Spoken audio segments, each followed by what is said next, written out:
proceso de firmas, mostró la verdadera faz de la militarización del poder.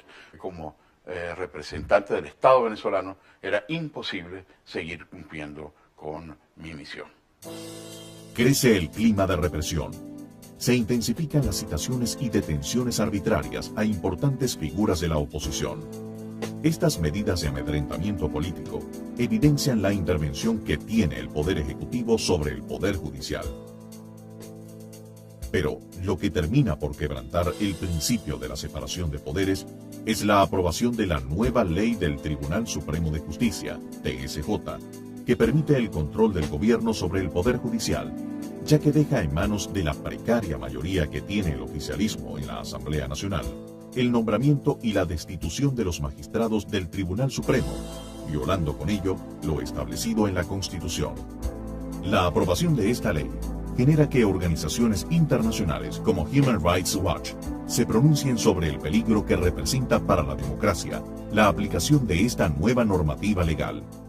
Creemos que el actual gobierno tiene una enorme responsabilidad en lo que tiene que ver con el debilitamiento de la autonomía e independencia del Poder Judicial aquí en Venezuela.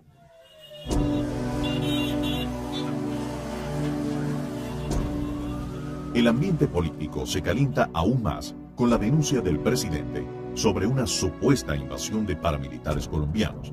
Y aunque el gobierno intenta involucrar a la Coordinadora Democrática con este oscuro episodio, la oposición no cae en provocaciones y persevera en la ruta democrática y electoral encarnada en el referéndum revocatorio.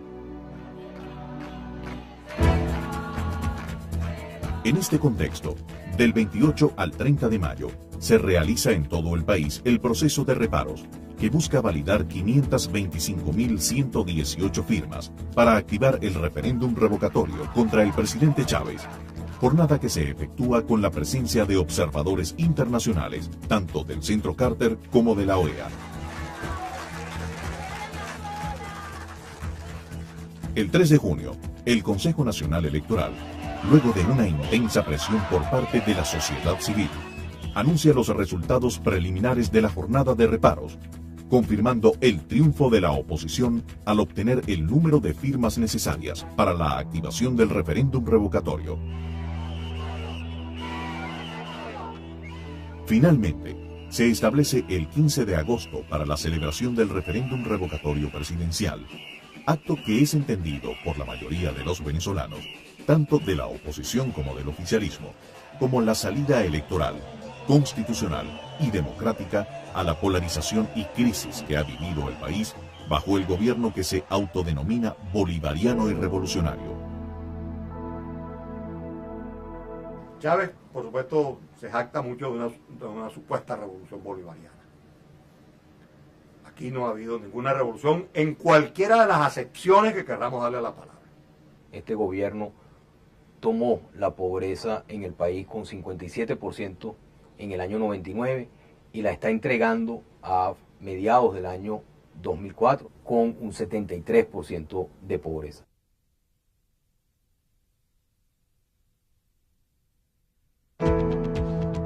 Aunque el índice de pobreza ha crecido sustancialmente, la popularidad del presidente todavía es visible, pero sus incesantes promesas han sido insuficientes frente a una dura y terca realidad. Asumamos nuestra culpa. Yo de primero seré el primer culpable si hay niños abandonados en Venezuela. Sin embargo, el número de niños en las calles no ha dejado de crecer en estos 5 años. En el Palacio de Gobierno no funciona ninguna universidad para los jóvenes venezolanos. Los aviones siguen aterrizando en el aeropuerto de La Carlota y no se ha construido ningún parque ecológico en sus instalaciones. Ningún empresario venezolano o extranjero ha invertido en la construcción de nuevas autopistas. En materia ferroviaria, solo se está trabajando en las obras iniciadas por los gobiernos anteriores. Aunque las denuncias de los casos de corrupción son abundantes, no hay en Venezuela ni un solo preso por ese delito.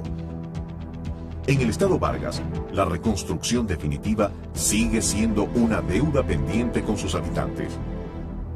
La Comisión de la Verdad sobre los Caídos del 11 de abril de 2002 nunca logró conformarse.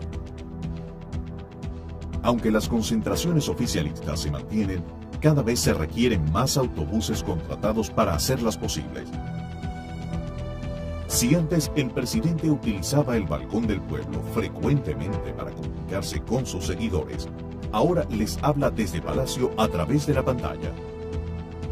El número de viviendas construidas disminuyó de un promedio anual de 70.000 viviendas en gobiernos anteriores a 20.000.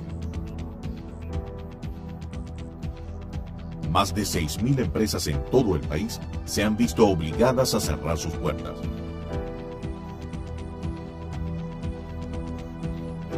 El número de trabajadores informales ha aumentado en más de 1 millón de venezolanos.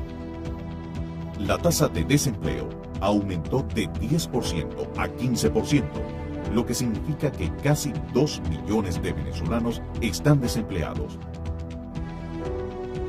Y a pesar de que Chávez inició su gobierno invocando a la unidad, nunca antes la polarización entre los venezolanos había sido tan aguda.